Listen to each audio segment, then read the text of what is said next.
Thank you all for joining me today. My name is Erin Gelling. I'm with Colorado Crane Conservation Coalition. It's a local nonprofit based in Northwest Colorado, and we're dedicated to conserving sandhill cranes and their habitat through science and education. And I would like to acknowledge Van Graham, who is a board member and a retired biologist who really has been instrumental in getting this whole project going. So science is at the core of wildlife conservation. It allows us to understand how to conserve wildlife and wild places and measure the impact of our work to save them. Now, science communication is also important because public engagement encourages people to think actively about science and inspires new champions for science research. Live streaming internet webcams are focused on animal subjects, and these are generally targeted toward public audiences. But they also have the potential to be utilized by wildlife managers and researchers to study animal behavior and ecology. Sandhill cranes are a state special concern species in Colorado, and they have low reproductive output. They don't start breeding until they are 4 to 5 years old, and they're able to raise about 1 chick every 3 years. Now, for this webcam project, we chose to focus on the nesting season because sandhill cranes have a high site fidelity to the breeding location, and this provides excellent opportunities to fulfill our project's objectives. Nesting is integral to the reproductive process and influences population growth, and little is known about cranes' behavior during nesting and incubation. So, sandhill cranes typically go back to the same nesting area that they used in the previous year, and when water and vegetative conditions favoring breeding success are consistent, a breeding pair's nest may be within a couple meters or up to 200 meters of that previous year's nest site. So our objectives for this project that Colorado Crane Conservation Coalition initiated and implemented is first to learn about sandhill cranes during the nesting season, and this is typically a time when they are normally very secretive. And our second objective is to educate the public about sandhill crane nesting. Sandhill cranes nest in the northwest corner of the state in Colorado, and this area is actually the southern edge of the breeding range for the Rocky Mountain population of sandhill cranes, and so this is where we decided to set up our live stream camera. Now, we had to choose a specific site in this area. We chose a pair that we knew had nested the year before, and we knew that they were successful, so we had a pretty good idea that they were going to come back and nest and use that area again. And we also needed a place that was close to power. So these were the factors influencing where we put our camera. Now, we set up this camera in early March, and this was before the cranes actually returned to their breeding grounds. And we did this to cause the least disturbance to the cranes as possible. Now, we were installing a camera in a wetland, which was an incredibly daunting process. But luckily, we got some help from some tech-savvy people, including Photon Syndicate Productions and Circle Wireless. We installed a Zumba camera, which has the ability to scan, zoom, and has a microphone, which was very important for us for this project. And we needed a site and a location that was really close to electric power and wireless internet that we could tap into. And that was so that we could connect to and control the camera. So we set up the live stream on our website to stream 24/7, and we did this through YouTube. We had volunteers watch the camera during morning, daytime, and evening shifts and recorded what they saw on the camera. And this really helped us to get a lot of data about what the cranes were doing without one of our employees having to watch the camera and watch a month worth of videos. We also had a comment board that was available on the website for people to comment and or ask questions to our biologists, and our biologists were able to answer them in this comment board. And then we also recorded specific moments and created short highlight videos for people to watch that are still available on our website and YouTube channel. So I want to go into our first objective, which was learning about sandhill cranes during the nesting season. So both parents contributed to building the nest, and they purred throughout the entire building process. They were constantly communicating with each other. Now, we don't actually know which sex controls the nest site selection, but there was a study in Oregon that found that males frequently initiate nest construction, but that females actually rarely use the site that the male picks.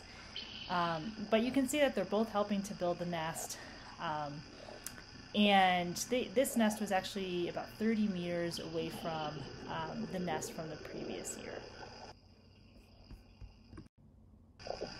So I'm going to play this video. This is actually a video of the female laying an egg. She's going to lay the egg here in a second. Cranes typically lay 1 to 3 eggs per clutch. Most often they lay 2 eggs at 2-day intervals. And our female laid 2 eggs at 3 days apart.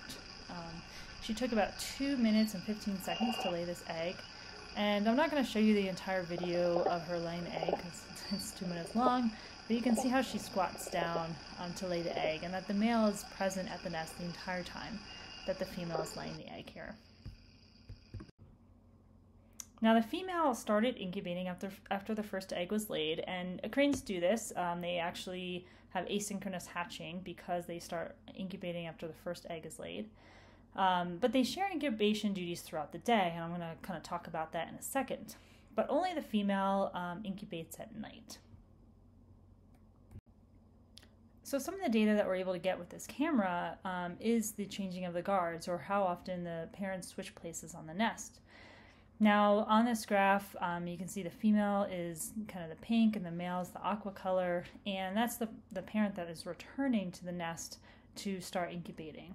So the male will come back in the mornings, but within a 2-hour window between 6:30 and 8:45 a.m., and the female would come back between 6 and 8 p.m.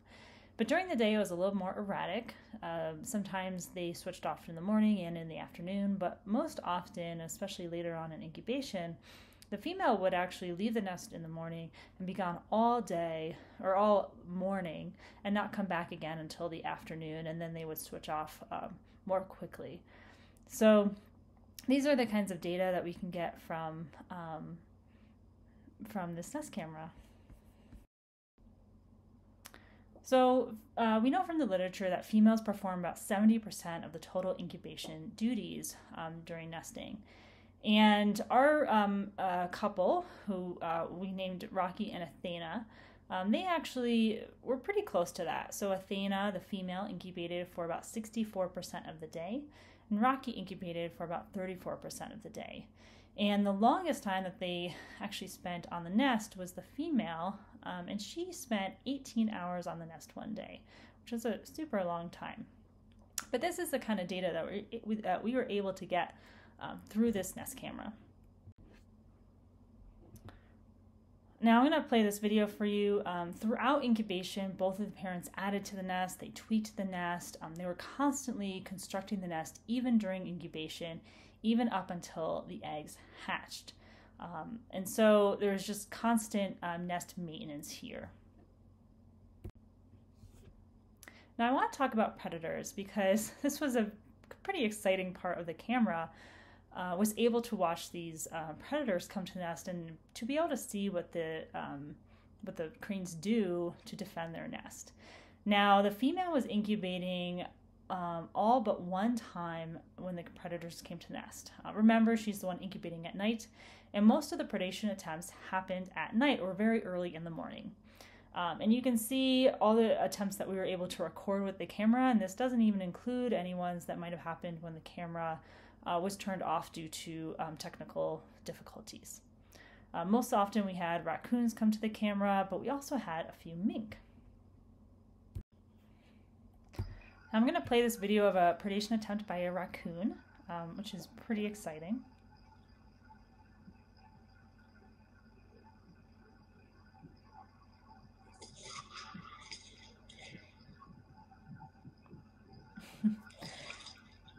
So you can see that the female responds by spreading her wings really wide and using her bill as a spear.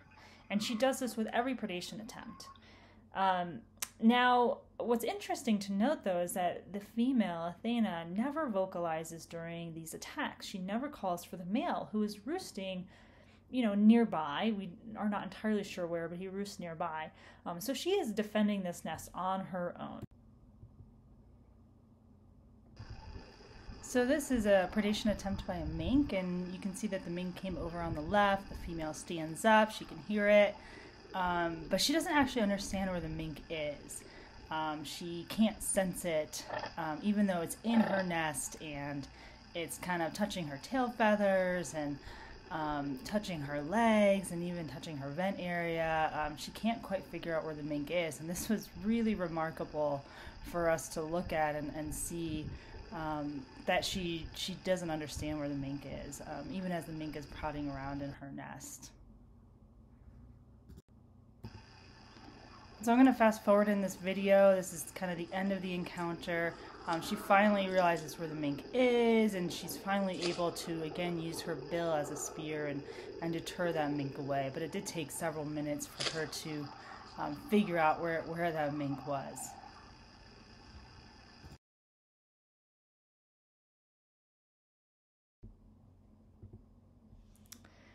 Now, you might be able to notice that there is actually a hole in this egg here, and this egg is actually hatching, which is super exciting. This is the male that is on the nest at this time, and he actually stayed at the nest the entire day that the egg was hatching.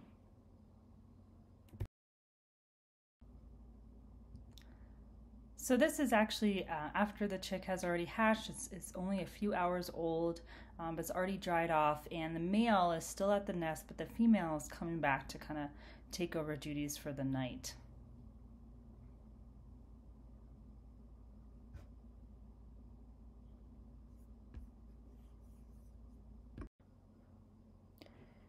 So after the chick had hatched, about 2 days after the chick had hatched, the male actually left the nest with that chick, and they swam across the waterway to join the female who was feeding.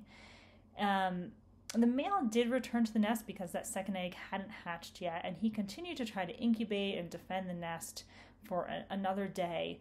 Eventually, he left the nest for good, realized that second egg was not going to hatch, and you can see on the left-hand side it never did hatch, and we were able to visit the nest and found out that the egg was not viable. So I want to go into objective 2, which is educating the public about sandhill crane nesting. So people had the opportunity to see cranes nesting up close and from the comfort of their own home. And people were able to comment, to ask questions on our website, and actually get responses from biologists themselves who were also commenting and answering questions on the website. So it was a very interactive experience.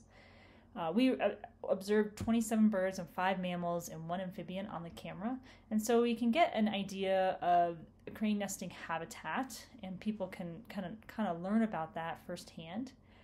And we created 24 highlight videos that have now had over 8,600 views. Now, our interactive comment board, anybody watching the camera could comment on what they saw on the camera and ask questions. We ended up having over 200 comments from the public. Some of the questions that we got was, does the pattern of the timing of the switch when the parents exchange places on the nest, does it tend to follow a solar clock? Do the chicks tend to hatch during daylight or hours or at night? And once the chicks hatch, will the family stay near the nest and for how long?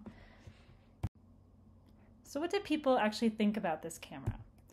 Well, they said this has been an astounding window into the life of these cranes. It was a great joy to watch and learn about sandhill cranes and how they breed and raise their young. And we got comment after comment of people loving watching this camera and learning about sandhill crane nesting. And so people became attached to the camera and the cranes. And it really sparked excitement in people, and they were able to learn about cranes in an exciting way. So educating the public about crane nesting and collecting scientific data can be done simultaneously when using creative tools like a live stream camera. This nest gave us the opportunity to see a sandhill crane nest from before incubation to after hatching. It allowed us to look into the basic biology of sandhill crane nesting, and we were able to see remarkable moments live and to record these moments for educational purposes, such as territory disputes before the nest got going, laying of an egg, incubating, predation attempts. And so this camera project was able to serve as both an educational scientific tool in a fun and interactive way. And I hope moving forward that we start utilizing technology to educate the public and gain scientific knowledge, like how we did with this nest camera. And with that, I want to say thank you.